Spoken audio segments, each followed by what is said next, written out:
Welcome to Combo, or what I am calling Combo now. This is a combination drawing show. This is a YouTube drawing show where I, Nathaniel Osollo, convince someone else to make a collaborative drawing with me.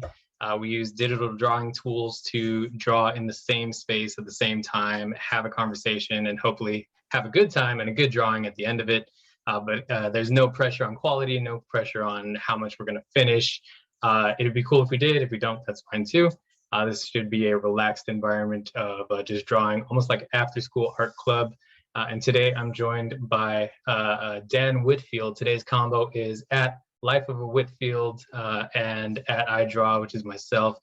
Dan, am I pronouncing your last name correctly? Yes, I usually go by Daniel, but that's fine. Oh, okay, Daniel.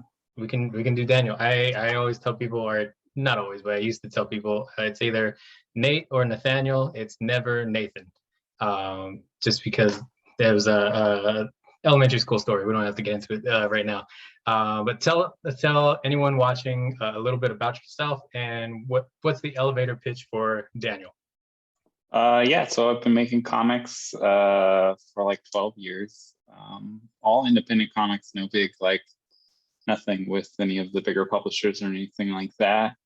I started off making a zombie comic with my wife, where she did like the background coloring and the covers for Forbidden Panel, which is like a small press out here in California, in the IE. I did 6 issues of that, and I have since then done 4 different independent like little horror comics, and then last year, I think, released my first like memoir comic, which was post-COVID, just like a 12-page collaboration I did with Ness Eileen Garza, and she like colored it and inked it for me because I work at the post office and don't have a lot of free time.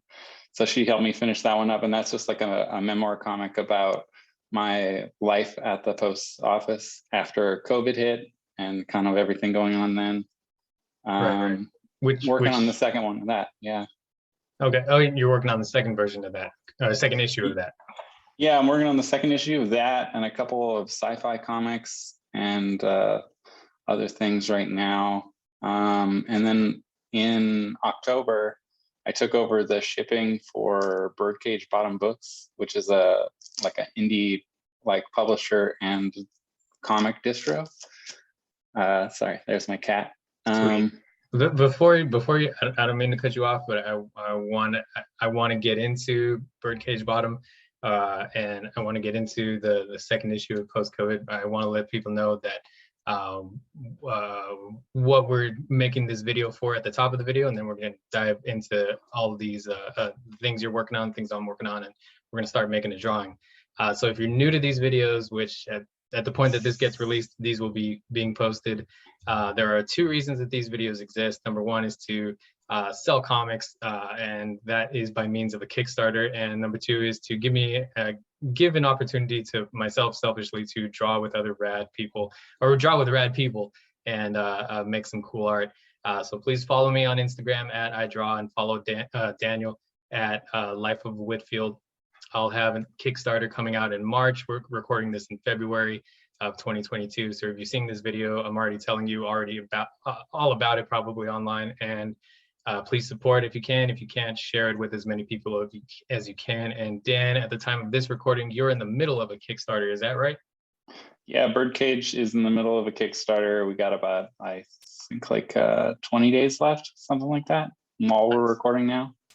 So hopefully this will be like a week or something left by the time you post it. So. Okay, perfect. Yeah, then I'll try and get this up quickly here, because I want to get everything for mine off the ground as well too. And we talked a little bit beforehand about what we're going to be drawing today, and the Kickstarter that I'm going to be launching in March is for my character Dark Mouse. So we're going to be drawing Dark Mouse today, and I think we agreed that you're going to draw Dark Mouse, and I'm going to be doing something else, like some villains for him. I think so. Yeah, that's what we talked about anyway, but okay. I'm good with whatever. Perfect. However you want to do it. Yeah. Well, we can stick to that just for consistency. But I'm turning on the drawing, or I'm turning on the layer for us to be drawing on, or at least a background layer. I'm taking down our handles, and we're using the website Aggie or Aggie. I should really know how that's pronounced also, but I don't. So I'm just going to refer to it as that. It's aggie.io. If you're not already familiar with it, anyone watching, I highly recommend playing with it. It's a great drawing tool. And we're going to be drawing. I'm gonna take a couple of liberties here, and I'm gonna make a background for us, or like a frame to work in here. And I'm just gonna use like a general darkish gray, warm gray.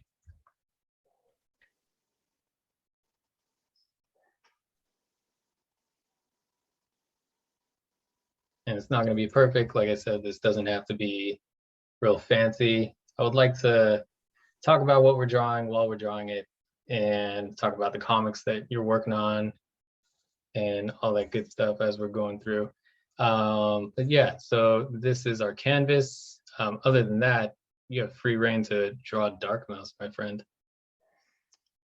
Cool. Yeah, so I was looking at some of the poses of your like last posts over the last couple of years. I didn't want to like do the same post or like pose that you've done before, so I wanted to kind of make sure I'm not doing a duplicate or anything like that. And also just looking at the way you draw him. So but this is awesome. God, my cat is driving me crazy. Taco. What's your cat's name? Taco from the Adventure Zone. Taako. I am not familiar. Is this a It's cartoon? a podcast. Oh, okay. Yeah, it's a podcast, and then they did a comic based off of it. But yeah, it's like the McElroy brothers. Do you know who they are? I do not. Educate me.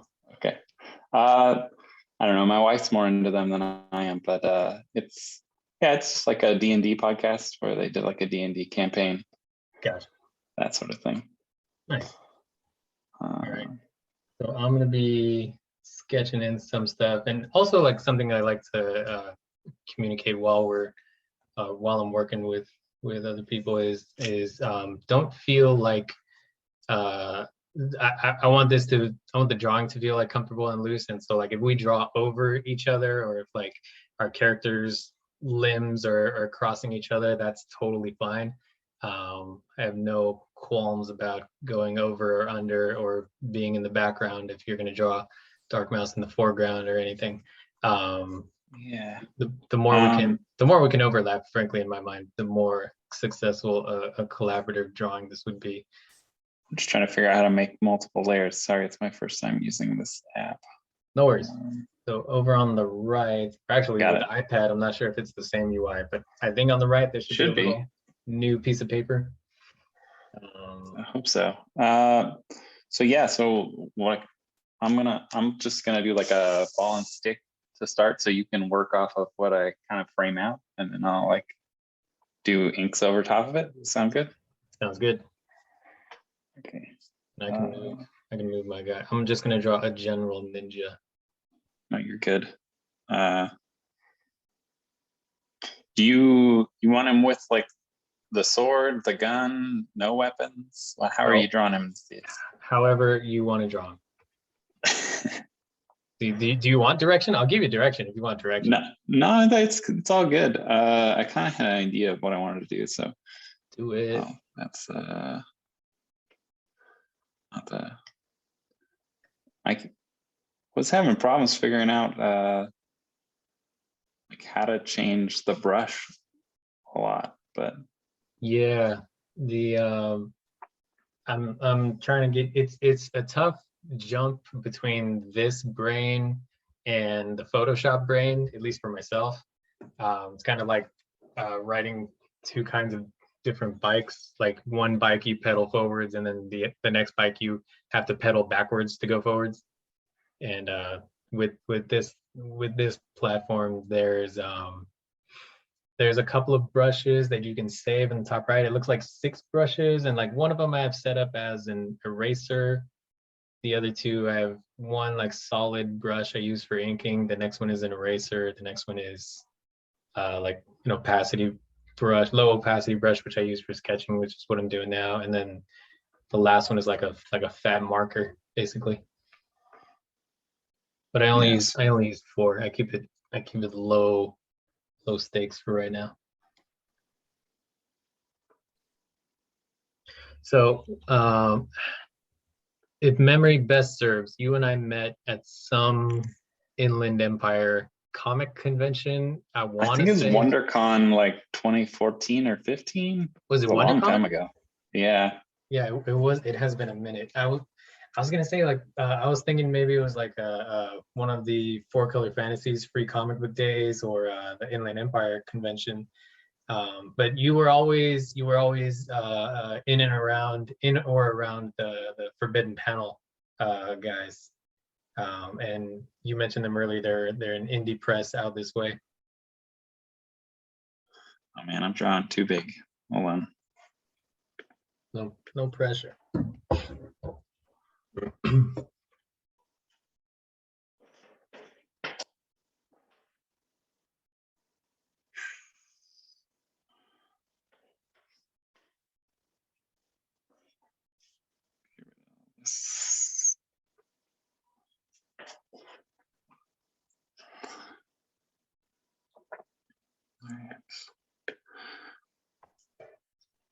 And then if you want to, you can like shrink these guys. It's not super smooth like Photoshop, but you got to turn on bounding boxes, things like that. So I wanted to kind of have him like kicking one person and then like kind of grabbing another one. Ooh, I like it. He's already beaten up, like sort of in the foreground. So I like it. See if I can figure out this pose. You'll get it. You'll get it. I'm gonna move this guy to the background then.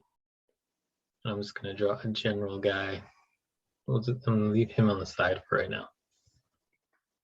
I'm gonna draw a general guy getting lambasted.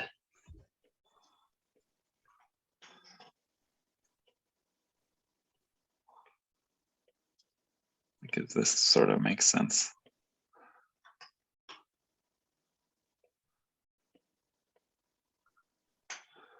Nice. This would be like the fist or whatever, and then. Oh, and if you're trying to undo, I think they have a maximum of like 10 or 20 undos. Okay. FYI.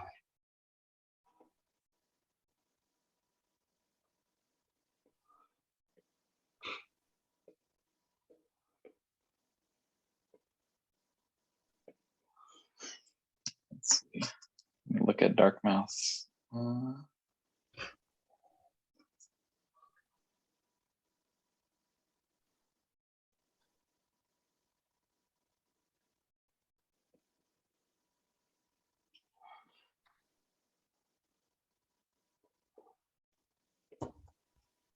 Whoops.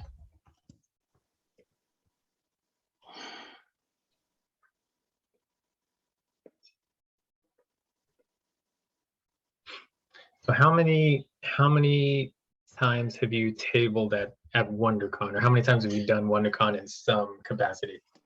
I think tabling, I think like 4 or 5, but we haven't done it in a few years. The main guy running our publishing company for Forbidden Panel had a heart attack at one point, and it like kind of bankrupted the company. Like he was the main funder. Sure. So kind of after that, I was kind of just self-publishing. Sure. And then that's when I started to veer off and do my own thing. So yeah, this hand down here where I'm kind of drawing right now, if I don't know, maybe like draw him sort of like grabbing someone's shirt here or something. Okay. And then like a head here or something, or he's like hitting him. I don't know. Oh, okay. I see. I can do that. Yeah, erase this thing.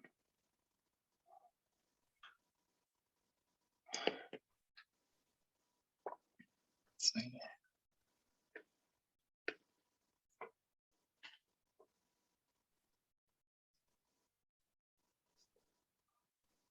Usually has sword.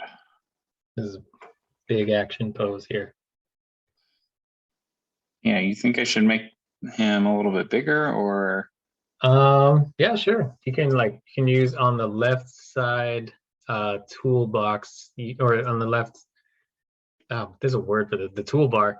On the left, you got two different ellipses tools and a third one, which is a lasso tool, or marquee tools, not ellipses. But you have a rectangle marquee, a circle marquee, and then the lasso is the third one down or fourth one down if you're counting the directional arrow at the top. You can circle that whole layer, or select the layer maybe even on the right hand side, and then just grow it. So if I select this guy on the right, I guess you have to select and then turn on the bounding box. It's a little tricky, okay. but you can basically do this. Yes. Oh, that's not locked. Let's see.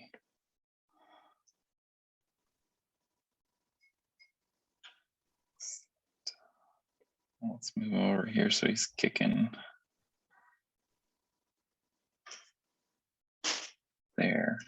Oh, nice. Okay, we want contact. Got it. Unless you don't. No, that's great.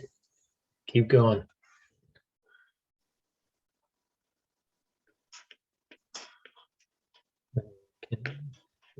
Can I flip this without flipping the whole thing?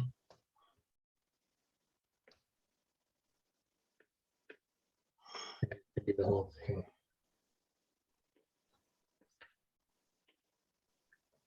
So we're gonna do a new one.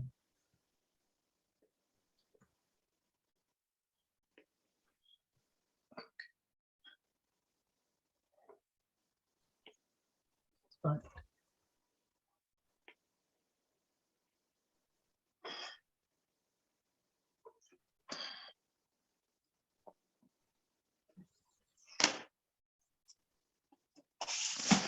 Oh, I don't know if I can flip stuff. I was hoping I could. Oh yeah, invert selection. Or is that just colors?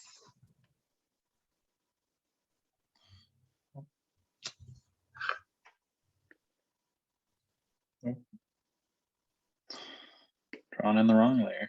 That's always a good thing. That's what happens half the time here. So before we got too deep into the drawing, you were talking about working at the post office and the post-COVID comics. Tell me a little bit about how long you've been at the post office, what that's like, and then how and why you started making a comic during COVID. I assume that's like so many of us, process what's going on, but were you making comics about the post office before COVID too? I wasn't, although I have some good post office stories. So I started working at the post office on Inauguration Day 2017.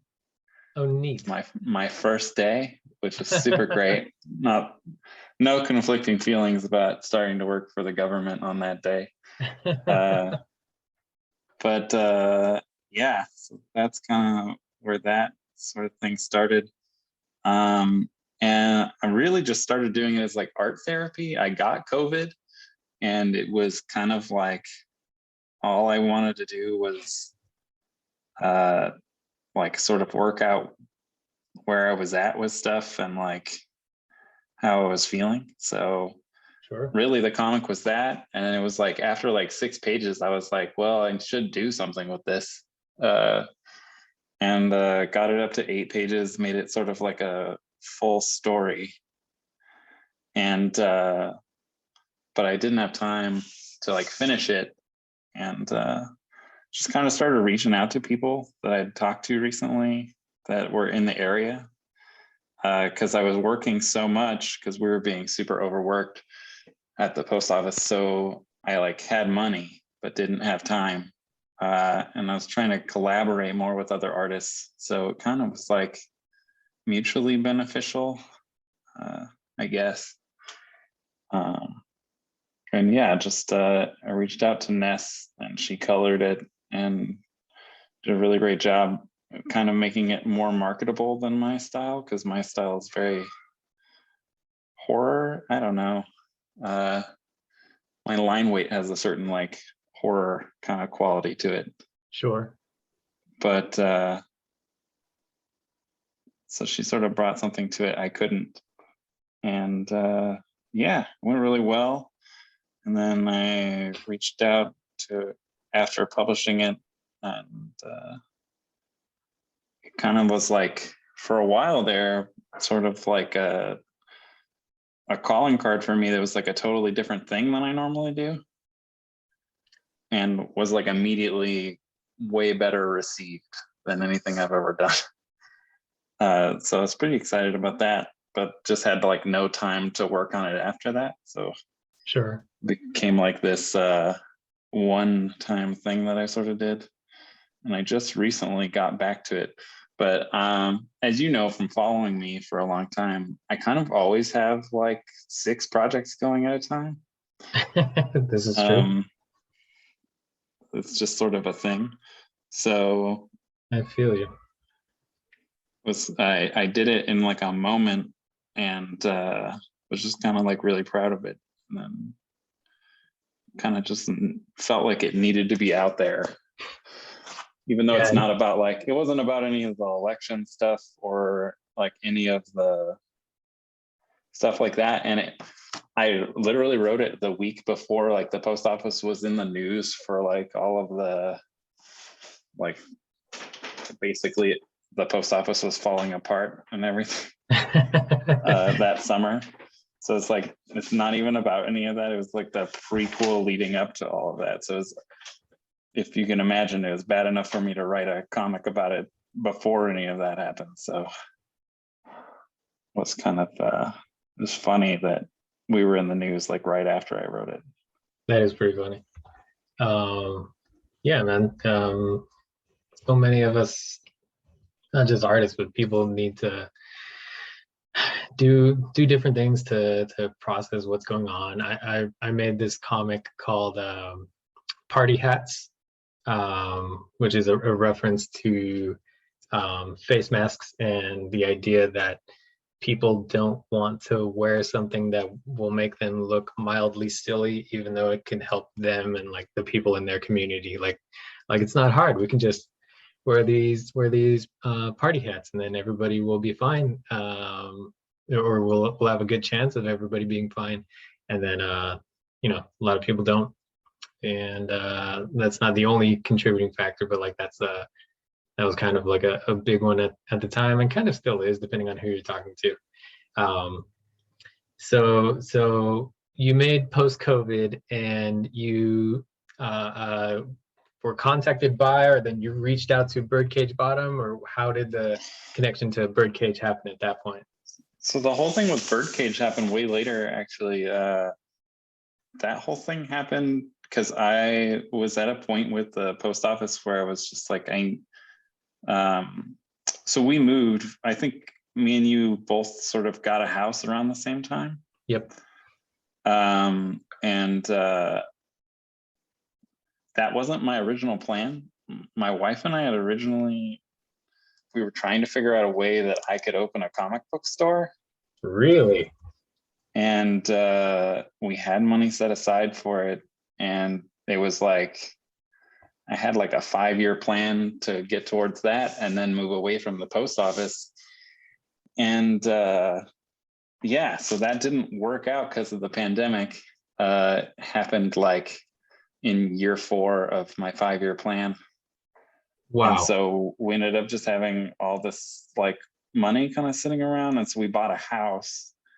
And then with the buying of the house, it was like I had like an existential crisis, because I was like, I need to be doing something in the realm of comics and like finding my community within comic books. And nothing existed at the time because there's no conventions or anything like that. And I was like, well, I'm just going to start a distro, because like that's a good way to at least like get in contact with other artists and like have people kind of know who you are and stuff like that. And it would be a good foundation to open a store anyway. And so I started reaching out to other distros to get, like advice and stuff like that. And when I started to talk to JT, who is the founder of Birdcage, he was at a point where he had too much stuff, like taking up space in his house, and was like being overburdened and like at a point of a need for expansion. And I was at a point where I just bought a house and had way too much space. Oh, wow. And it just kind of like worked out, I guess. We entered like it was kind of like a weird set of conversations where we sort of discovered that we could both kind of help each other. Yeah, you guys were kind of the perfect puzzle pieces at that moment. Yeah, and it was just like a very opportune sort of moment for both of us. That's and fantastic. so yeah, it was a very weird thing because I was having like a total like crisis. I took like time off of work. I got like heat stroke at work because it was during one of the weeks where it was like 115 degrees or whatever. Sure. Wow. And I got heat stroke and like almost quit my job. Wow. And in like basically like the aftermath of that, I was like, I don't know if I can go back to work. I really need something different, or at least something to make me feel like I'm on the right path. Sure. And then had those conversations with him, and he was just like, well, do you want to come on board with me and help me out? And I was like, hell yeah, I do. And really, like, that's how it happened. It was so weird and so like simple, but it was really like from me kind of crying out for help to the community. And he heard like the way that I talk about other people's art and wanted, like, that's all I really wanted to do was like support other artists. And like I just am very passionate about comics, and especially independent comics and zines and stuff like that. Yeah, it was like he was on board, I was on board, and so we developed a partnership. Of course, we had like a bunch of business conversations after that, but good. It's like yeah, that's kind of how it started. That's fantastic. Yeah, and Avi from Silver Sprocket was actually the original one to put us in touch with each other, because and just so that I could get like post-COVID out to somebody else other than just Silver Sprocket. Sure. It was selling there pretty well, but he like Birdcage is one of the bigger like online distros. So yeah, it was pretty cool. And we just kind of like, he sold my comics for like a month, and then we just kept talking, and then one thing led to another. So that's fantastic, yeah. Man. I'm so stoked for you. That's such a good resolution to that story. And it's not like it's like oh, like now they're selling my comics and I'm part of the distro and now it's over. It's like, no, this is ongoing. You're shipping out books from your house. You're storing these books at your house. I assume. How many? What do I want to ask? Not like I want to ask all the business questions now, because like so many like, I don't know about you, but like me 10 years ago when I was like getting quote unquote getting into comics, just making my own comics and then going to shows and selling some comics and not making any money. Like I had no business acumen, to use a word that I don't really know the definition of, but like like business management, I didn't have that skill set, those tools back then. And like I've got definitely more now. I don't want to say I have all of them, because I don't have all the answers, but like that's also part of why I want to have these conversations. I want to see like what other people are doing and how they're finding their ways to keep comics in their lives, because like you really got to to use like a phrase that I really hate, you got to make it happen. You got to really decide what kind of time you have, what your resources are, like you did, and then decide whether or not it's worth it for you to pursue this thing. And you decided to become a resource. You were gonna be a comic book store, which is a huge thing, to open any kind of like brick and mortar store. And now you're part of a distribution. What's the proper business term? I feel like distro is like kind of shorthand. Yeah, distro. It's like a distro. He also is a small press, so like that's where the Kickstarter comes in. It's like running a Kickstarter for this year's slate of books, and but yeah, it's mostly a distro, and then a wholesaler to like stores and stuff like that. So, but it's pretty cool. It's you know, and we carry like a lot of the other like small press publishers, which some of which I didn't even know about, like of course like Silver Sprocket, but also like Tinto Press and like Kilgore Books and like, oh man, there's so many.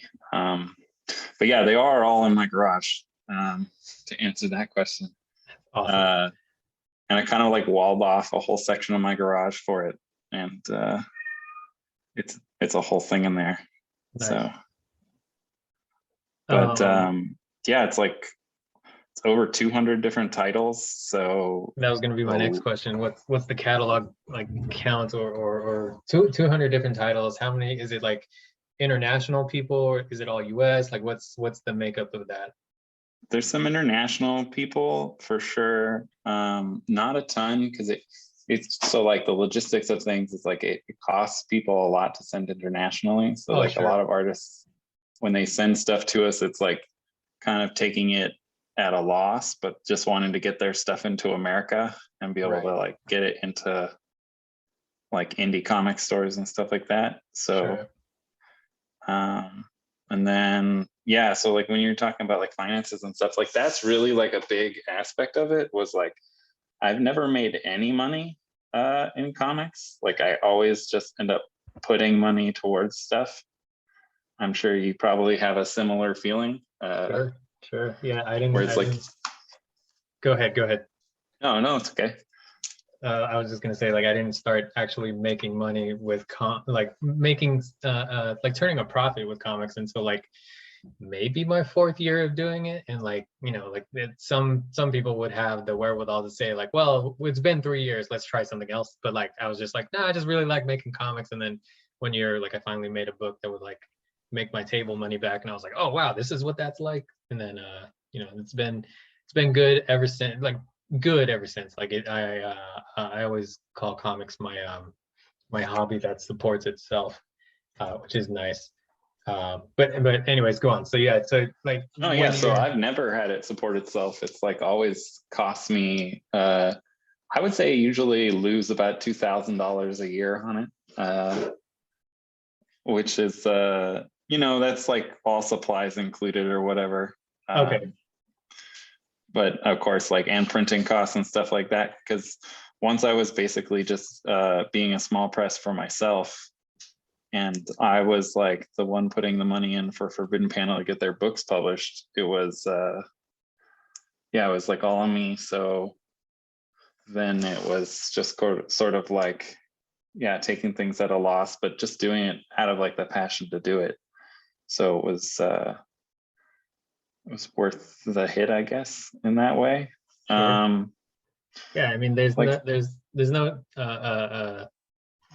hit is a good way to put it.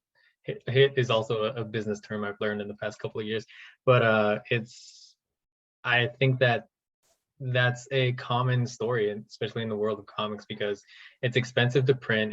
It takes time to draw these things, and shows aren't cheap either. You got to pay for those tables a lot of times. Like, not a lot of times, but like on the occasion where somebody who knew me saw me at a convention, didn't know that I was doing the convention, they would assume that, oh, like the convention just gives these tables to all these different creators. They were like, hey, how'd you get this table? And I was like, well, I paid for it. This is not an invitational, or like sometimes it's not. On the rare, there are rare occasions where it is, but it's most of the time like you're shelling out a few $100 to stand there and hopefully sell your comics that you also spent money on, and to try and make that money back, to try and make the table money back. That's part of that hustle. Yeah, and there are definitely benefits if it's like your full-time job, and you're tabling, you can like write it off on your taxes. But if it's not, then it's like $250-300 for like WonderCon, or like what is the Ontario convention? Oh, the Comic-Con Revolution. Yeah, Comic-Con Revolution, and they try to like raise their rates every year. Yeah. So, which is very frustrating, which is why I didn't do it the last couple times before COVID hit. So it was like, it went from being like 150 to 250 to 450. And I was like, I'm not paying 450. I didn't make any money. Yeah. And that's and you guys put me in like a bad spot. So it's like, how many fingers does Dark Mouse have? I started the comic with like 3 fingers, but he has since moved on to 5 fingers. So go. Okay. Got regular hands. Yeah. He's basically a human except for the head and except for the tail. That's it. A fair question.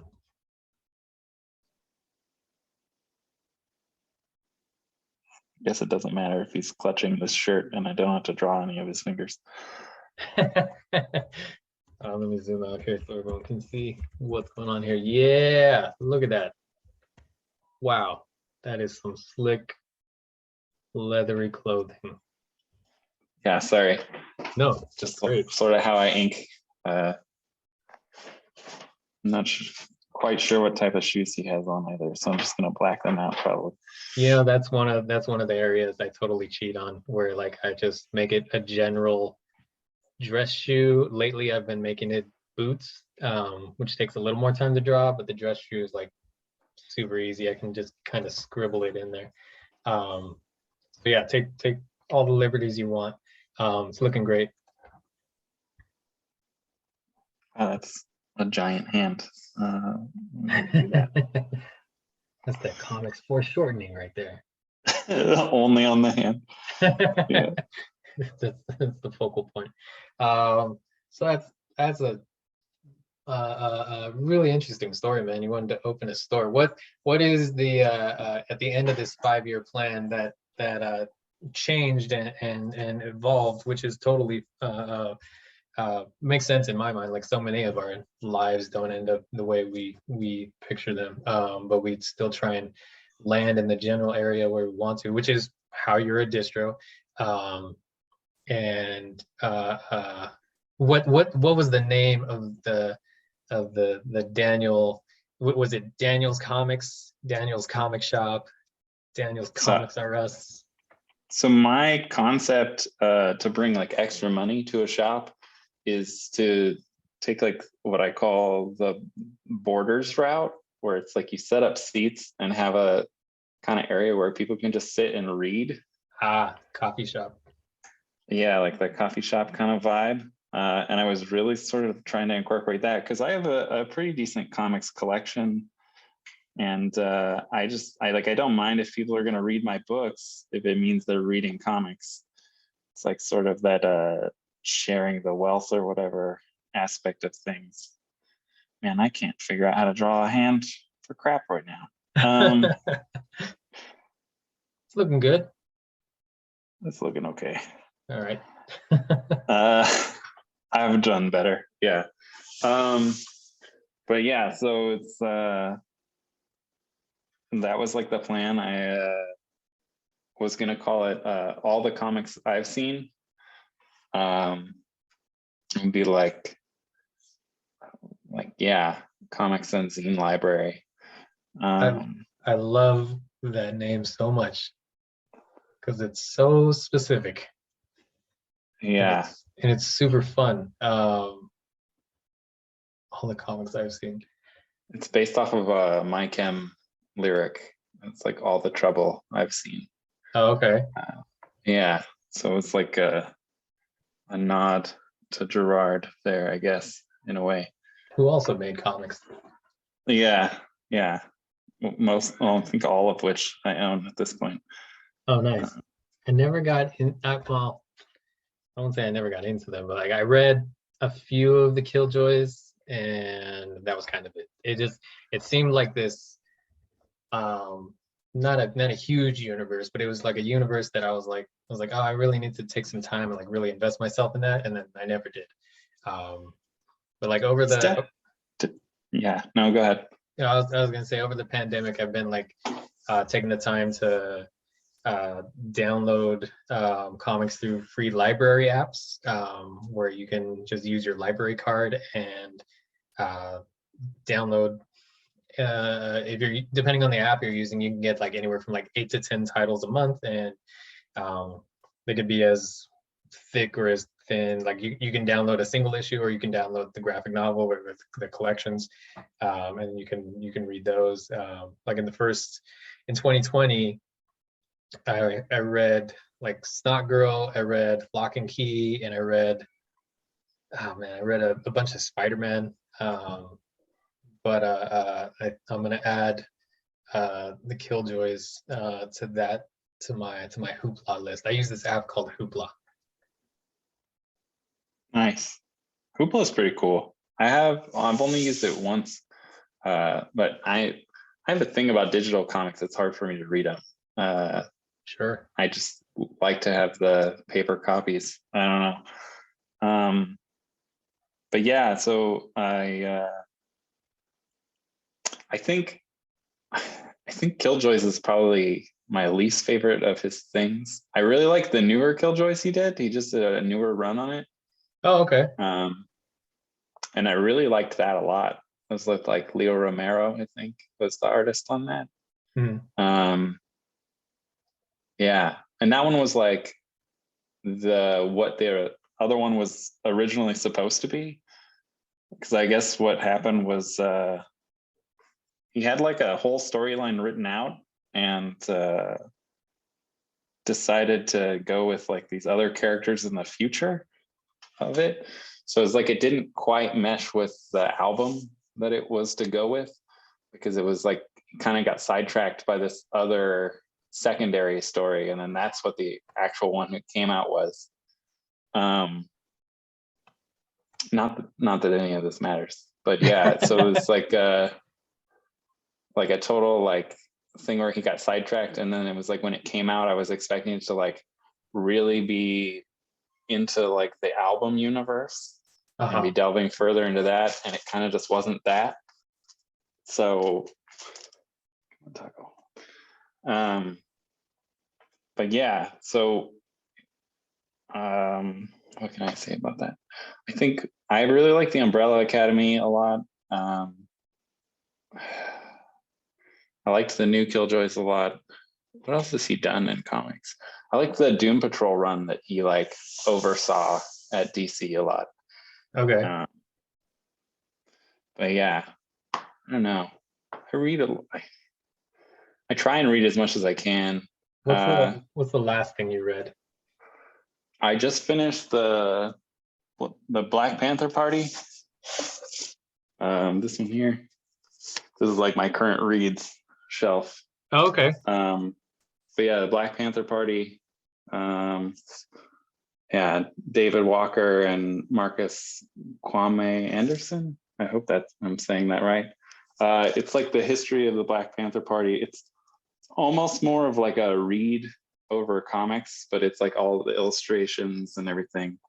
Of like, I think it's a lot done from like photos and stuff like that, but it like walks you through the full history of like the party from basically like its beginnings to sort of when everyone was like assassinated and put in jail.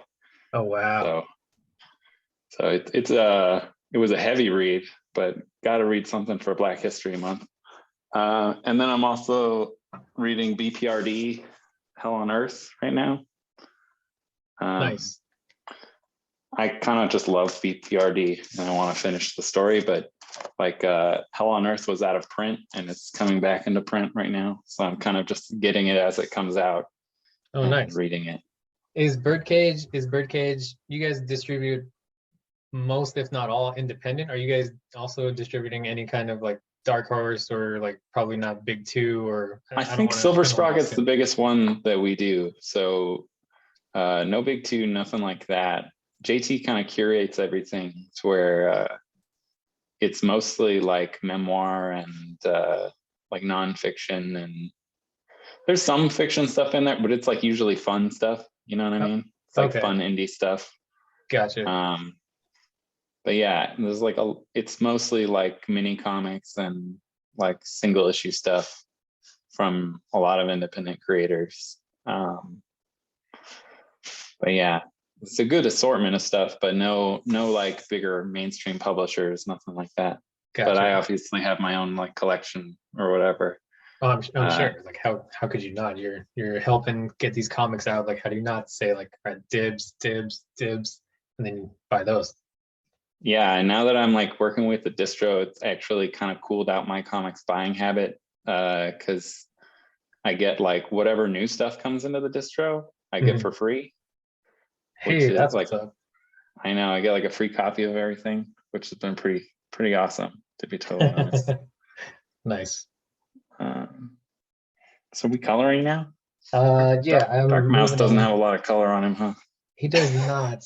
He's got but you're welcome to color him however you want. You can get into shading if you like. He's normally basically an albino mouse, except no red eyes. I guess it's just a white mouse. He's pulled from Mouse Comics, Spiegelman Mouse, that is. So there's not a lot of distinguishment or signifying characteristics on him that's going to set him apart from other characters, which is something that I've had to like adapt more recently as I take classes and build out his story a little bit more, because like he looks like every other mouse on the page, and so I'm like, okay, we got to give these other mice round ears and whatnot and add color in there where I can. And so yeah, he doesn't have a lot of color, but for our intents and purposes today, you can color him however the hell you want. Go nuts. I'm gonna figure out how to move this layer down below that one. There we go. Got it. I don't know, it wasn't working on the iPad for some reason. I really like how you draw like the ninja hands. They kind of look scary, and I dig it. Appreciate it. That's totally a rip from Steve Scroce and anyone else who ever drew the hand, Frank Miller. Well, actually, I don't know if Frank Miller draws them zombie looking, but yeah, it's totally inspired by that. Nice. They're all, their ears are a little weathered. If I said that they were zombies, it would make sense, but they're not really zombies. They're just kind of ugly ninjas under their ugly ninja clothes. A little darker.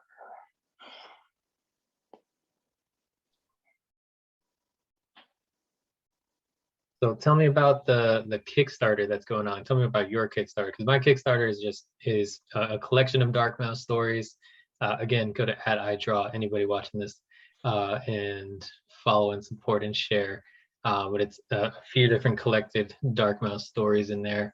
What is the Birdcage Bottom Kickstarter funding? Why are people going to chip in their money? What's that pitch? Yeah, so Birdcage's current slate. So we work with different artists and stuff to create and publish their books every year. So this year, usually there's an anthology in the Kickstarters, but this year's doesn't have one. So we're kind of like, it's a harder sell than it usually is, because usually we can get a ton of people from the anthologies to sort of like pitch in. So I think we're hard up to get people to sort of fund us this year. Oh Uh, man. it's a little harder. Also, the algorithm changes have really made things kind of difficult. Seems like just getting things out to even our followers on Instagram seems way more difficult. But yeah, so we got a couple of comics from like Birdcage regulars. So like Josh Bear is a regular like contributor to a couple different comics, like small press publishers, and he's like a comics teacher and all that good stuff. And he has a book through us that's like all of his like sort of sketches and like one-page comics that he did throughout the year. Oh, cool. That's like a collected little, like it's not like a it's like a 8.5 by 11, so it's not like a mini comic, but it's it's got that vibe to it where it's not like a solid story all the way through or anything like that. Okay. But it's a pretty cool looking thing I'm pretty excited about. And then we got a couple different comics by stand-up comedians that also do comics. Oh, nice. Which I would have to look up the names of them. But one of the comics is called Super Comedian Interviewing Another Super Comedian. And it's a pretty cool, like sort of like experimental comic that walks through just like a conversation that this one comedian had with another comedian in sort of like an experimental drawing style using oil pastels and like Conte crayons. And that one's pretty cool. The art is definitely unique in that one. Then there is another one. I think the name of the guy is Brett Hamill, is the other comedian, and his is like the story of how he built like a half pipe in his backyard and is trying to still be like a skater as an adult and teaches like little kids how like he used to be a skater and trying to still feel cool even though he's like a parent now and all that. Poor guy. Like still trying to be punk rock. I took my nephew paintballing about a month ago for his birthday, and he's 14, or he turned 14, and I was out on that field with him and everybody his age, and I'm like 36, and I'm like, yeah, this will be fine, and just like immediately just like, oh wow, this is so hard, and then just like get shot in the head with a paintball like then in the next 10 seconds. It's just like have this welt for the rest of the day. Like at the end of the day, I was like, wow, I'm having such a good time. Like I still had a great time, but like immediately at the beginning, like I felt it. I was like, oh wow, this is not the way it used to be. And like I was never really like a big paintball guy in general, but like I still like, I'd done it a handful of times. I was like, oh, I want to take my nephew to do this. It'll be fun. And just like immediately, I was like, well, this is a lot harder than it used to be. Yeah, I couldn't imagine doing paintballing now, even though I have like 7 paintball guns. Oh wow. I feel like it would be a disaster. I would go out there and feel old.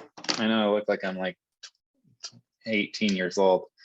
All my coworkers always think I'm like 19, even though I've worked there for like 5 years. I'm just like, you guys know I've worked here for this long. Like, how could I possibly still be a teenager? That's really funny. You do have the air of a handsome young man.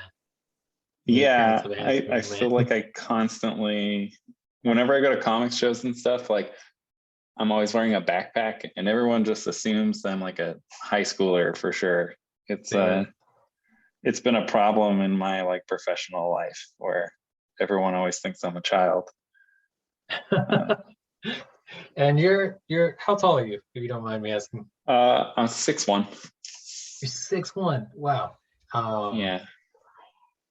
I'm all of 5'4", and I do the same thing at conventions. I wear my backpack and I wear my backwards hat, and I walk around very excited and eager to look at all the comics and whatnot, and run into like the same assumptions. And like I haven't done, obviously too many conventions in the past 2 years, none in 2020, a couple in 2021. And the beard is new for me, and that's a COVID thing also, but like I'm like hanging on to it.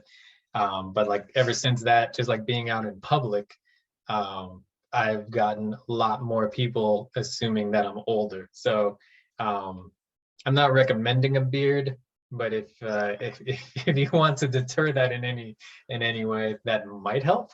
It might help. I can't grow facial hair, so I'm bust on that. I thought so too, until that it took a long time. It took like it felt like 2 months to get past the point of you look ridiculous to like, you could trim it and still look decent. No, it's like totally, I can't do it. Okay. It's like, it's bad. I went to Idaho a couple of years ago and I didn't shave for like 6 months, and no one could tell. It's like wow. It's like a thing. And my brother can grow like a full beard in like a couple of weeks. And I've been envious of that pretty much my whole life. Dang. That's been his life since like high school. And I guess I just didn't get those genes. I don't know.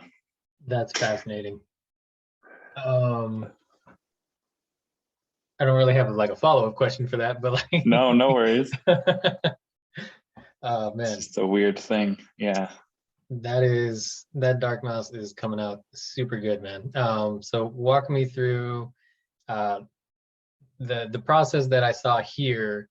Is you did the stick and ball figure, which is like synonymous with comics, and you inked it, and then you're adding colors now, which is more or less what I was doing. I'm like going a lot scribblier here as well, but now you're going in with highlights. Is that how you work on most books? Like, is that how post-COVID would have been if you did everything, or what's probably, yeah. Okay. Yeah, that's about how I do it. I like especially now I'm like doing a lot more digital stuff on the iPad.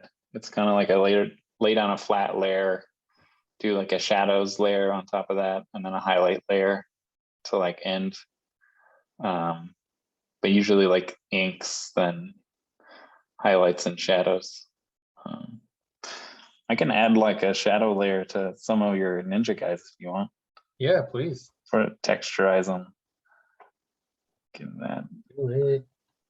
More collaboration, the better. Let's see. Let's throw in another layer.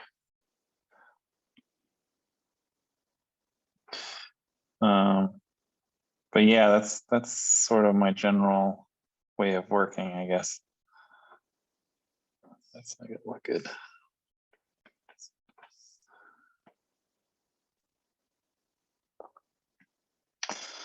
I forgot what I was talking about. Sorry. That's okay. The way you normally work on your drawings. Oh yeah. So I sort of have like a couple different styles I tend to do. I have like, well, one that's like a little, I don't want to say like more kids friendly, but that's kind of what it is. Where it kind of, it's really what brush I'm working with, but yeah, usually I'm doing like the thin, like brush line stuff that I'm sort of doing now. That's sort of my vibe or whatever. And is that what you would be using on? Remind me of the name of this guy, the Viking storybooks that you were working on for a hot second. Oh yeah, so the Viking ones I did in like 2014 to 2016. I haven't done it in a while. Just it was like a kids book thing I was working on for a while. It's called The Legend of the Lost Viking. I did 6 different little issues of it. They're each like 12 pages long. Sort of like an illustrated kids book. with that, I just did it with like microns.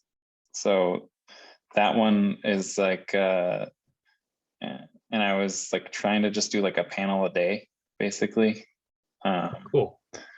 So it was sort of that thing where it's just like, I can draw something little every day. Like, you know, it's like little 3x3 squares, do one a day. And it was going well for a while. I just kind of like got to a point where I was like, I need to focus in on what I'm actually going to do. And if I'm not going to do kids' books, this is not maybe what I should be working on. Sure. But, you know, I always think about going back to it. But yeah, that was like to keep myself from doing like fine line work like this. I just used like a 0.8 micron for like everything. So it's like a fatter, rounder mark, and just sort of keep it like that. And then that's sort of what I do with like now when I'm like in Procreate or whatever, I just use like the 6B pencil. So it's like, I can't possibly getting like fine lines or anything like that. It's like got a real rounded, thicker, like, and kind of grainy texture to it. So it doesn't look like my horror stuff's kind of style. And that keeps me from like sort of getting into the tiny little minutia like this. And then I'm sure you've seen some of like my horror comic covers and stuff like that recently. I'm doing a lot of stippling in the last couple of years. Yeah, you do. You get down with the dots, man. That is time intensive. Yeah, it's like it's usually what I do when I'm like rewatching a show. So I used to just do it during like it's gonna sound so dumb, but I used to rewatch Game of Thrones every year in preparation for the new season. But Okay. like just rewatch the whole show. And so I would usually do a lot of my stippling work stuff during that period of time. So it'd be like I'm not really focusing on either thing, I guess, and just wasting a bunch of time drawing 1,000 dots. Sure. You can let your mind wander. Yeah, or like when I watched Ozark for the second time, same thing. Nice. Usually just find like a drama show and then just zone out and make 1,000 little dots forever.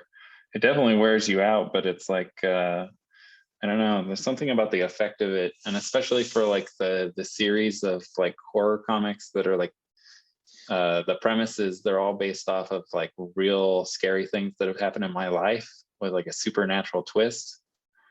Oh wow. So like the first one is called Digging Holes, and it's based off of this time I was like on a construction site, and I was digging in like a hole that was like augured out, and it was 8 feet deep. So the hole is like deeper than, it's like 2 feet above my head. Sure. And I'm just like digging out the bottom of it and trying to make it flat. And I'm like standing in it, and I hit like a spot. It started raining, and the water like decomposed the dirt under my feet. Oh and no. It became like all mud, and I just started sinking like quicksand. Sure. And I was already like 2 feet under my head underground. Right. And I had like a panic attack and like couldn't get out. And just like had a total freak out moment where I thought I was going to die. Sure. So Digging Holes is based off of like that. And like the twist is like it's like a skeleton is underneath and like trying to grab me and pull me under the ground. Yeah, that one I have, and I really enjoyed that. I didn't realize that book and some other books were based on real life moments, unless I read that in there and forgot about it. But yeah, I would totally freak out if that was happening to me too. Yeah, so there's that one. Did you have the silver cover for that, or just the regular white? I think regular white. Only like 25 of those. The regular white or the silver? Yeah, one? the regular white. I only made like 25. Nice. I made like 100 of the silver copy ones. I got like 20 of them left. I got that limited good stuff. Yeah, I got to get you one of those silver ones next time I see you though. Those the double-sided silver glitter stock cover. It's like, it really makes it pop, you know? Okay. I don't know. I really like it. And I use that for the second one in that series is called Beneath the Snow, which is like recapping this event I had happened to me when I was like sledding as a kid, where I was sledding and the ground underneath me like gave way, and I was actually sledding over top of like an old abandoned cabin and the roof collapsed. Oh, snap.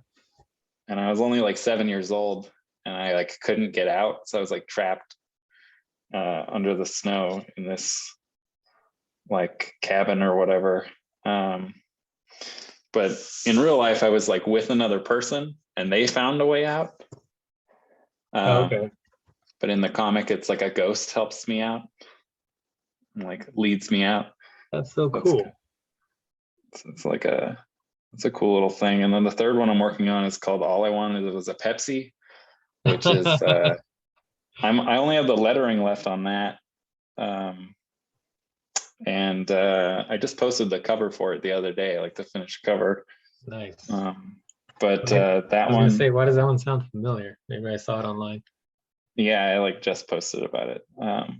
Nice. But yeah, that one is like I went across the street in Anaheim to like a gas station just to get like a couple Cokes, and like this was like almost assaulted by like this unhoused guy who was like clearly on a ton of drugs, and just kind of like came out of nowhere. But he's one of those people where you could feel the vibe ahead of time, where you're like, there's something wrong with this dude. Sure. Like not looking right in the eyes. Right. And so I did a story which is just like the real story of what happened there, except at the end he's like possessed and like a demon comes out of his mouth. But every other part of that story is like 100% authentically what happened. So fascinating. It was it's pretty cool. All those I do for like Inktober. So it's like I do one page a day, and then later on go back and do all the stippling. So it's like I just do like the base inks, and then later do the stippling for it. So nice. Do you mind if I add some highlights to your Dark Mouse? Yeah, go for it, man. Just doing some hard edge stuff here. Oh wait, you're on a different layer. Maybe I'll leave him out, and that way he's gonna stand out more. Try like that. That's really cool, man. True to life comics. So if that's like more true life stuff, that would fit in with Birdcage's MO. Is that accurate to say? Yeah, that's kind of how I got them in with him and how he like accepted it, because he only has like 3 different titles that are like horror books, and I think mine is like the least like true, I guess. I don't know how to like say that. I guess it's like least true to life, least documented. Yeah, it's the most fiction. There you go. Yeah, because mine aren't completely like nonfiction, but most of the stuff in Birdcage is like nonfiction. But I think I kind of tricked him into to selling them in the distro. He was like, this guy can help me out with the shipping. I guess I'll let him have his scary books in the catalog.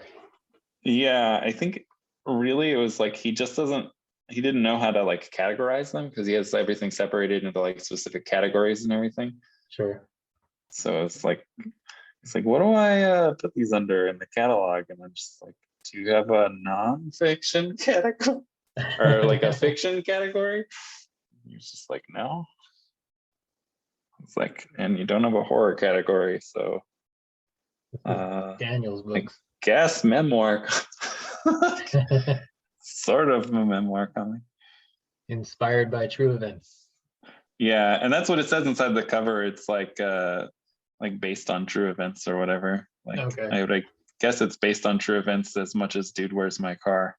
So Tell me that that's really based on two that's what it guys. opens with. That's the first thing it says in the I title credits of that I movie.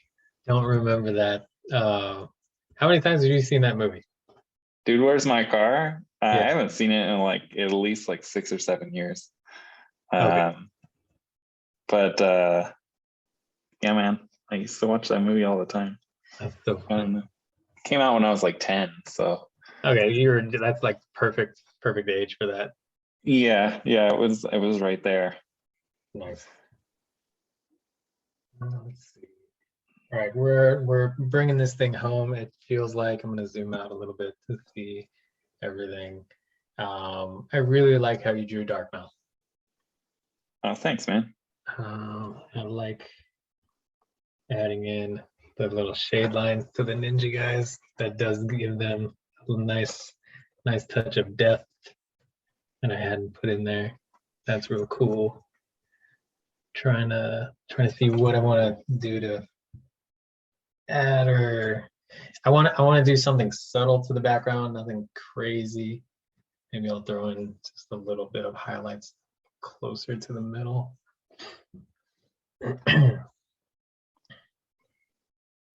Let's see.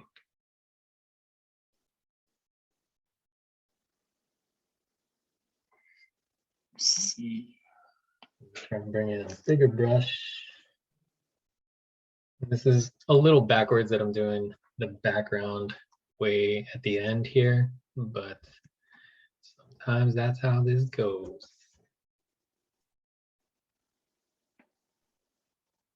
Sorry, you're just like staring at the top of my head a lot. You're good.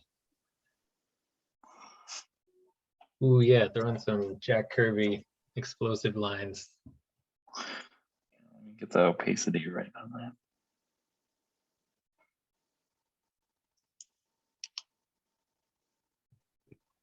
Do this like a jagged edge.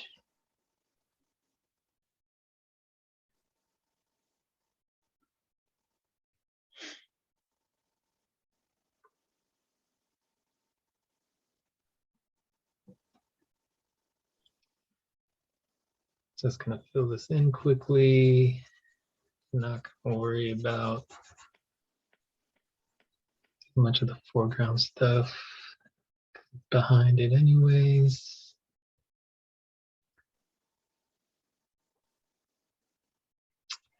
I don't know if I like that now. These guys don't.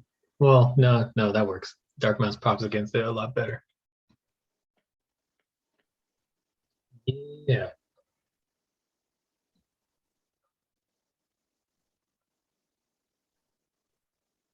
So how many books are you like I'm trying to think of like all the business questions I want to ask you. How many books are you shipping a week from your garage?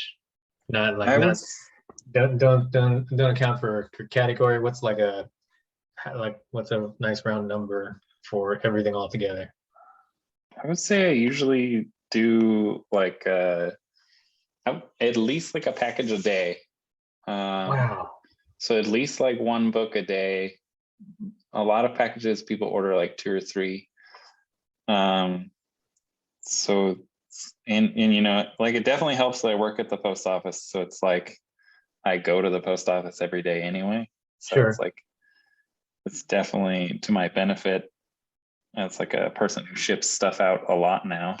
But yeah, so it's been definitely a learning process, especially for like the wholesale orders and stuff. Like I had to really get into learning Excel, which was not something I definitely anticipated, but you know, as a person like trying to learn to do business, it was definitely like a good thing to get into, but Absolutely. I did not anticipate it at all.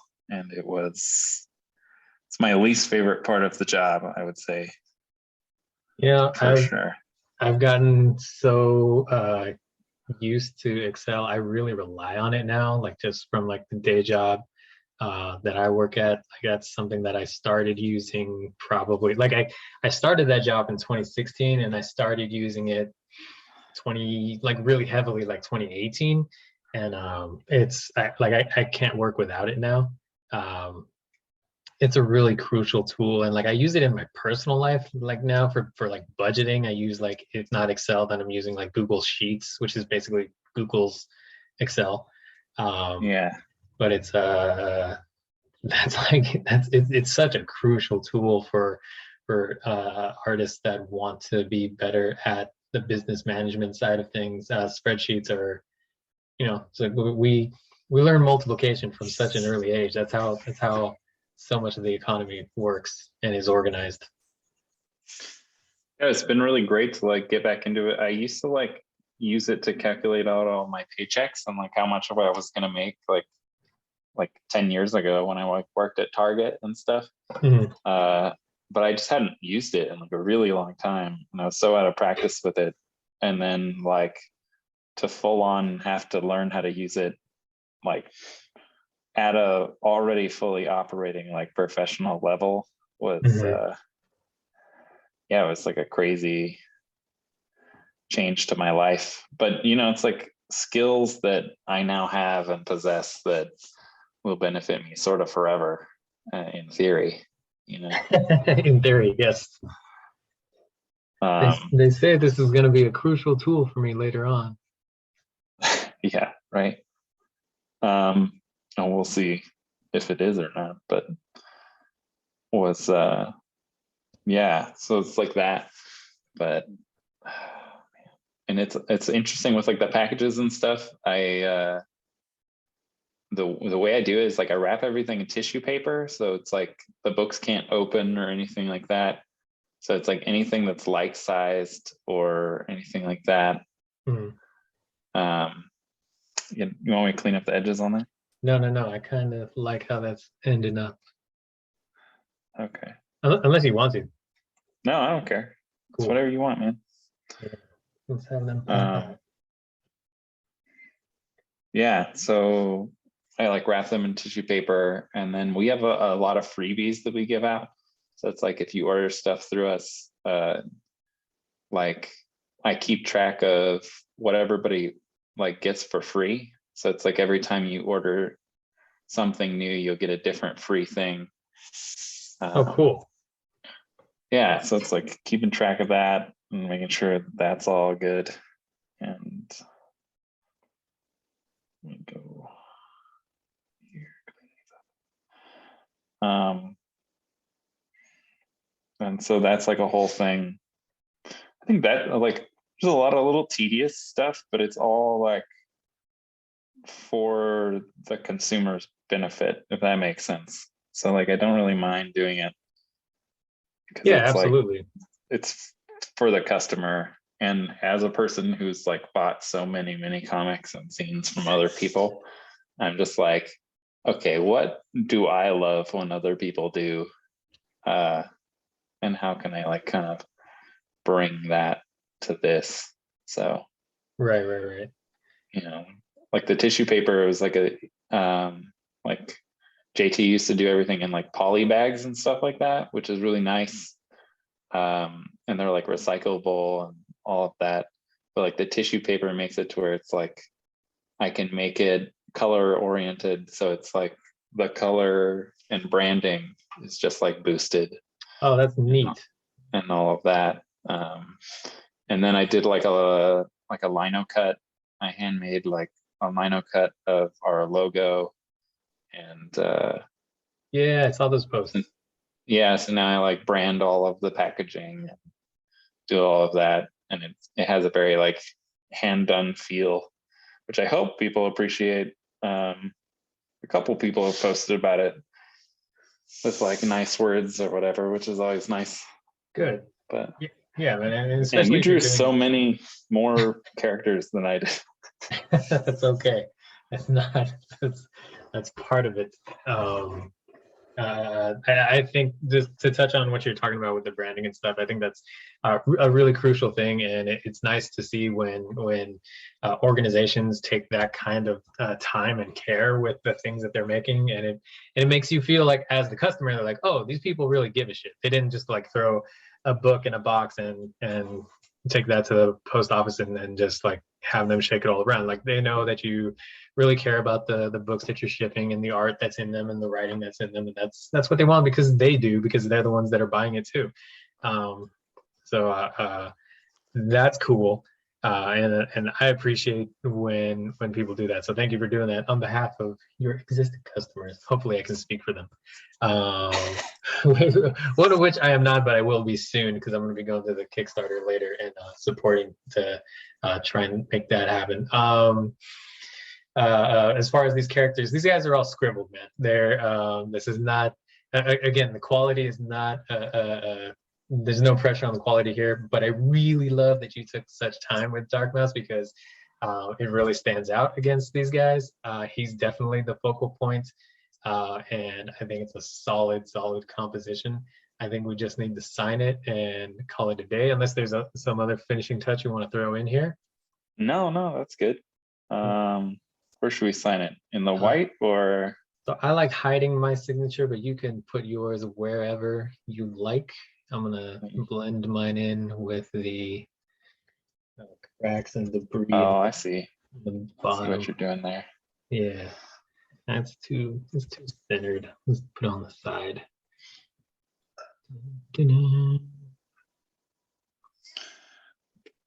There we go. And this is 1920 by 1080, so you can download this and make this your new wallpaper.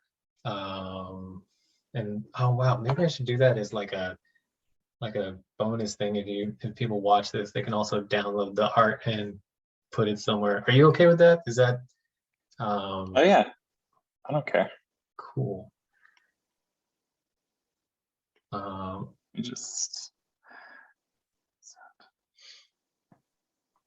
love the idea that these guys have ridges on the inside of their ears, because like I never go that detailed with the ears, but like now, like I feel like you could reach out and touch those bumps. Nice. Oh. Yeah, I don't know. Been trying to draw animals a lot recently. Oh, cool. So trying to get better at it. I did not draw animals before.